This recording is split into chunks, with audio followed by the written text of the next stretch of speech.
Breezewood's just a great place to live. It's been around for a long time, known as a traveler's oasis. People will come up to you all the time and say, my mom knew about this place. My grandmother loved it. Heck, my great-great-great-grandmother loved this place. The town never really sleeps because of the crossroads. A lot of people pass through Breezewood, and we're open 24/7. We never close, and we're here to take care of them and do the best that we can. But there might be some things you just didn't know about. It's a hidden gem. It's just sitting here in Breezewood, and nobody knows about it. Celebrating the places we call home. This is your town, Breezewood. Good afternoon and welcome to Breezewood, Bedford County. This week's stop on our Summer Your Town series.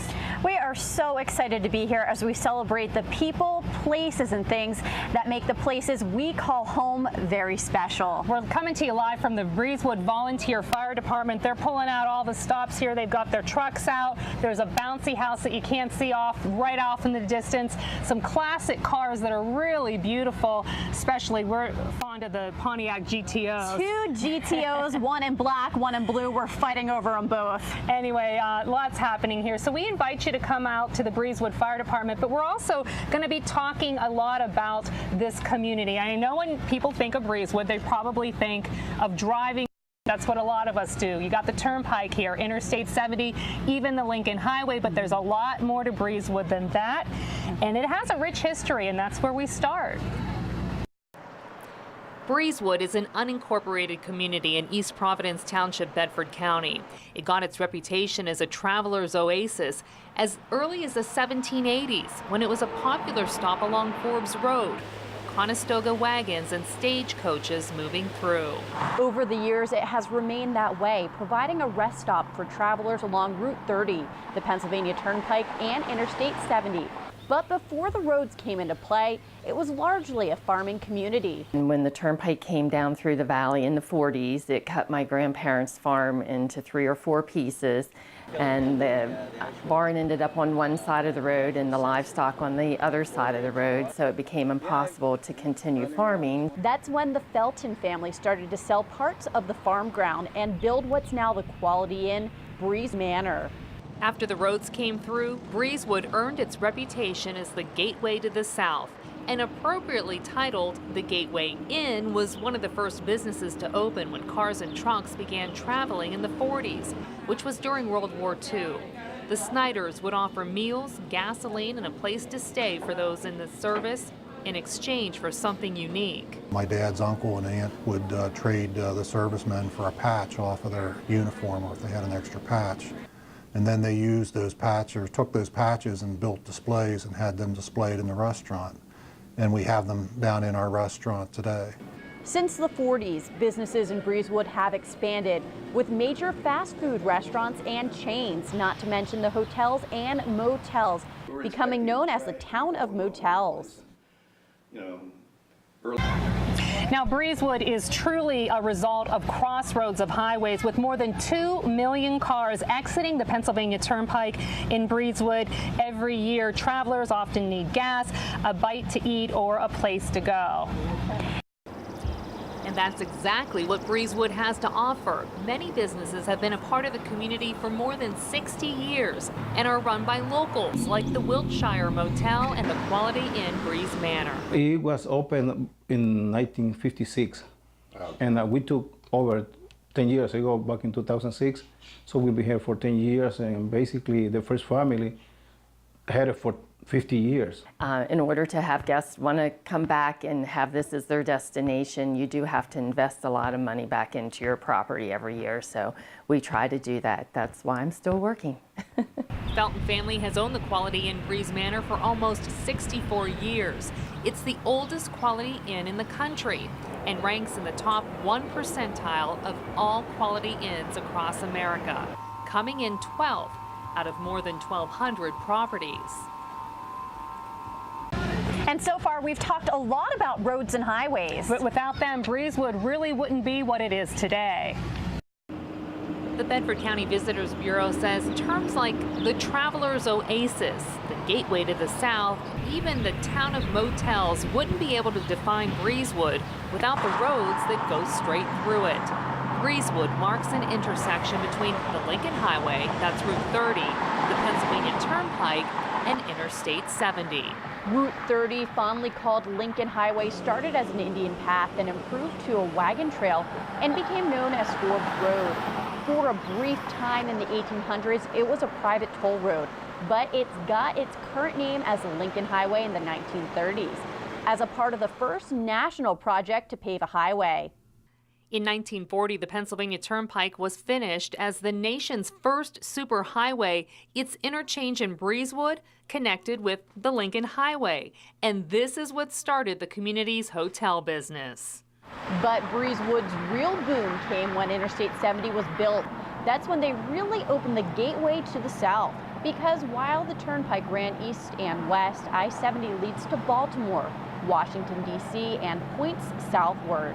The intersection of the major routes resulted in the mile-long stretch of highway to become a true traveler's oasis. And joining me now is Charlie Swartzwelder. He's an East Providence Township Supervisor. Charlie, we're talking about Breezewood here. A lot of people don't realize this is a community, but you've got about how many residents? 1,700 residents, and what's an unincorporated community? Well, it's about 1,700 residents, but 3 times that many on weekends. Pass through or stop here for dinner or for overnight stays and things like that. What is an unincorporated community? What does that mean? It means that it's a village. It's not part of a borough itself. It's part of East Providence Township. Now, you do have a great sense of community here. We're live at the fire hall today. You've been a member serving for over 5 decades, and you can tell from the turnout today that a lot of people support this department. We have a real good support both from the men's side and the auxiliary side. We have a very good auxiliary and a very good working relationship with everyone. So what would you like to see for the future of Breezewood? I'd like to see a lot more young people get involved. We need them. Here at the department? Here at the department, and not only the fire company, but we have a Lions Club. It needs new members. The auxiliary needs members. Churches need members. And I don't think that's a Breezewood problem. I think that's everywhere. And I know we were talking earlier, your calls are mainly accidents on these roads, not fires all the time. That's correct, yes. All right, Charlie Swartzwelder, thank you very much, East Providence Township Supervisor.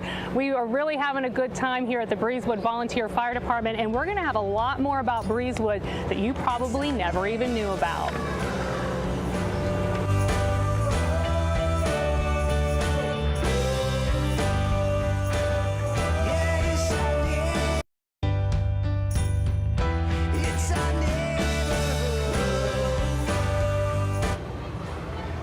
Welcome back. We're in beautiful Breezewood, that's in Bedford County, and this is our 3rd installment of Your Town. We've been talking about the Pennsylvania Turnpike. It opened in the 1940s, and Breezewood built up around it along with Interstate 70 and Route 30.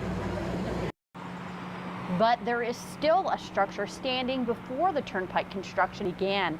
It's the Mount Zion Lutheran Church and its cemetery. The church was built in 1856 and sits at the eastern edge of the strip. The church began in the 1830s with a frame building, and then the brick building came along in the 1870s, and it still rings the bell every Sunday morning at 9:45. A fast fact about the church's cemetery: men who fought in the War of 1812 are buried there.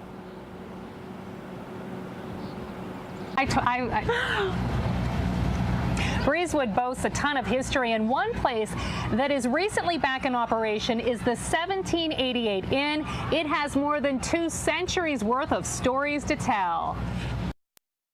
It's been so much part of this community that it's to watch it fall down and collapse and to be bulldozed away was just unbelievable, unimaginable to the local people. Scott Lloyd and his wife Kathy are the current owners and innkeepers of the 1788 Inn. The couple took over the property during the summer of 2014 and started some much-needed cleanup. There had been some brickwork and some roof work on the house, and we thought, let's take a look inside. Inside was totally trashed, hadn't been nothing done on the inside. And so we decided, yeah, we can do this. And while it's now a quaint bed and breakfast, the property and the inn itself have gone through a cycle of names over the years. Originally known as Martin's Tavern and a Conestoga wagon stop along the Great Road between Philadelphia and Pittsburgh. And this was known as the Good Intent Stagecoach Stop, which was part of the Good Intent Stagecoach line. This was actually one of the offices at that time.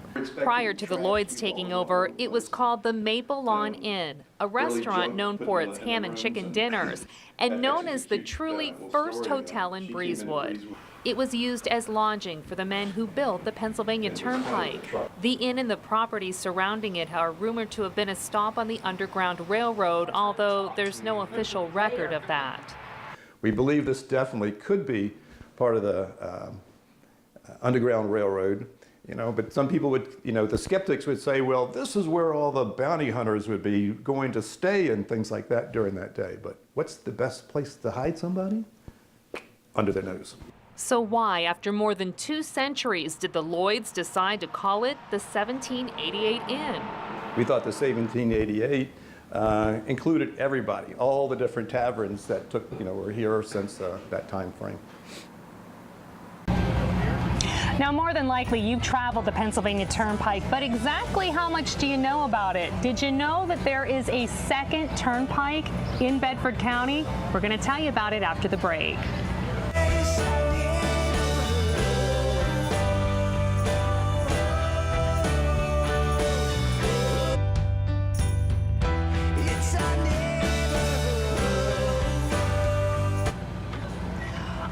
Summer long, we've been celebrating the places you call home with our 6 News Your Town series, and we are in Breezewood, Bedford County. We're coming to you live from the Breezewood Volunteer Fire Department. And something we've been talking about all broadcast is the Pennsylvania Turnpike. And it's safe to say that many of us have at least taken a ride on the Pennsylvania Turnpike from time to time. But I bet that there's a part of a pike that you have never heard of before, let alone driven on.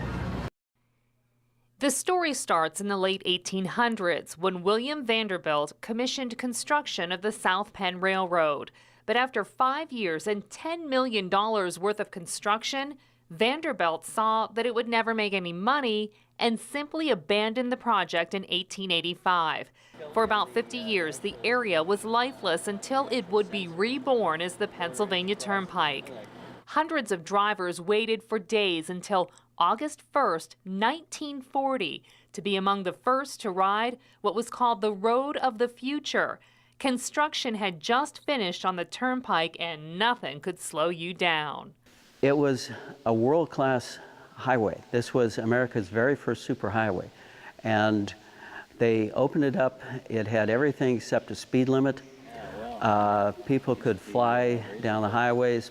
The only problem was tunnels. But from the start, there were problems. The tunnels caused the highway to go from 4 lanes to 2, and that caused traffic backups. In the 60s, they had 30 times more people on the highway than they anticipated, and they changed things. So they twinned 4 of the tunnels. They put in a new tunnel and refurbished the old. They bypassed 3 of them. 2 of the tunnels were 5 miles apart, and they ran a 13-mile bypass in 1968. That bypassed portion of the pike was used for a time to train snowplow drivers, prototype rumble strips and road reflectors, and to do crash tests. But eventually, it went abandoned again. Enter the Southern Alleghenies Conservancy. The group bought the abandoned turnpike for $1 in November 2001 and turned it into a bike trail. There is 8.5 miles each way. It starts in Breezewood, goes all the way into Fulton County up to Pump Station Road, and then you would turn around and come back. But the great thing is these tunnels. The longest and the shortest tunnel, we have a total of 2 miles worth of tunnels on the trail. Sounds like a perfect place to bike, but there's a catch. The trail is officially closed, although people can ride it at their own risk. And that's where Pike to Bike comes in. The group is being assembled to help fund, maintain, and promote the trail. It has big plans in the works, including paving one lane, making it passable by bikes, rollerblades, and other non-motorized vehicles. But the group plans to leave the other 3 lanes as a fascinating ruin, like they are now.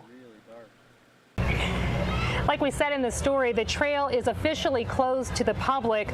Those who do use it do so at their own risk. Now, unofficially, the trail is used by hundreds of riders every year. Consultants tell us if and when Pike to Bike manages that property, they expect to see somewhere between 100 and 200,000 riders use that every single year, Lauren. And it's a beautiful day for a bike ride. It's a beautiful day to be outside. I needed a snow cone to cool down. So let's see how things will look for your weekend. Let's turn it over to Tony for a look at the weather. Hey, Tony. Hey, Lauren and Jen. It's pretty warm this afternoon, but we're turning much warmer heading into this weekend. There are still a couple of showers that popped up this afternoon on radar. Right now they're into Somerset County, basically right along the turnpike, just off to your west.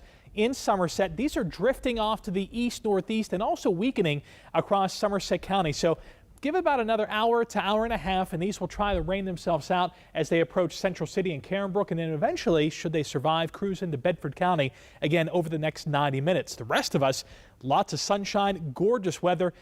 It's warm. It's comfortably warm out there right now, but moving into the weekend, we really start to heat things up. The big picture looking good. Lots of clear skies off to our north and west.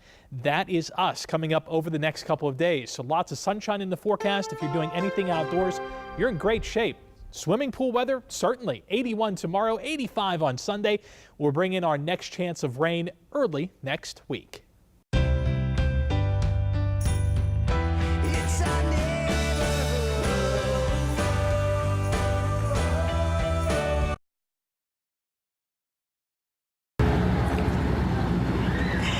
Welcome back to your town, Breezewood. We're coming to you live from the Breezewood Volunteer Fire Department, and we want to talk about an extreme sport that is gaining popularity across the nation, and it turns out you can find it right here in Breezewood's backyard. That's right, Jen. It's called motocross, and motocross is off-road motorcycling. It started in the UK, but you don't have to cross the pond to check it out. I stopped by the Breezewood Proving Grounds to check out this extreme sport. Dan Harris knows a thing or two about extreme sports. I started riding a little later in life. My parents didn't want me to ride, thought it was a little too dangerous. He's been riding motocross since he was in his mid-20s and is bringing the sport to the masses. Harris and his wife opened the Breezewood Proving Grounds in 2005. There weren't too many places to ride, and I just had the idea that, if you built something big like this, people would come. The 40-plus acre property features 3 motocross tracks, an advanced course with air jumps, tabletops, and a water jump. For those working on their skills, an intermediate course with plenty of action, and a beginner course. When 6 News was visiting the grounds, camp was in session. I love that it's competitive. There are some hardships, and it's really fun. Experts highly ranked in the sport teach kids important safety skills and how to improve. Everybody's doing a great job. They're having fun and learning how to be a better, safer rider. The property is more than just a moto track. This is a family-friendly park that offers cabin rentals, a dining hall, and a water park. That's what we try to do here, build a park that the entire family can come out and have a good time. The Proving Grounds will be celebrating their 11th anniversary over the 4th of July weekend. Perfect opportunity to check it out. Now, speaking of the 4th of July weekend, we're actually taking a week off from your town, but we will be back again in 2 weeks, and that's Friday, July 8th. We'll be taking the show on the road to Punxsutawney. We'll be coming to you live from the 50th Annual Groundhog Festival. Our broadcast there starts at 5:30 from Barclay Square. Now, throughout the series, we've been talking about our special Viewers' Choice Your Town broadcast. A vote was conducted on our website. 4 communities all across the region were in the running, and here we go. Here is the winner. Curwensville, Clearfield County, we're coming your way. That special Your Town broadcast will be held on Friday, July 29th at 5 5:30. But that does it for us now in Breezewood. We had a great time here today. We'd like to thank the volunteer fire department for everything they've done for us here today, along with the Carlins, John Bittner, Scott and Kathy Lloyd, everybody who took part in our show today. And I'd like to say a big thank you to my co-host, Lauren Hensley. But wait a minute. Where is Lauren? Where'd she go? Lauren? Lauren! Lauren! Wait, where's my ride? Marty, we'll have the rest of your local news right after this. I gotta go.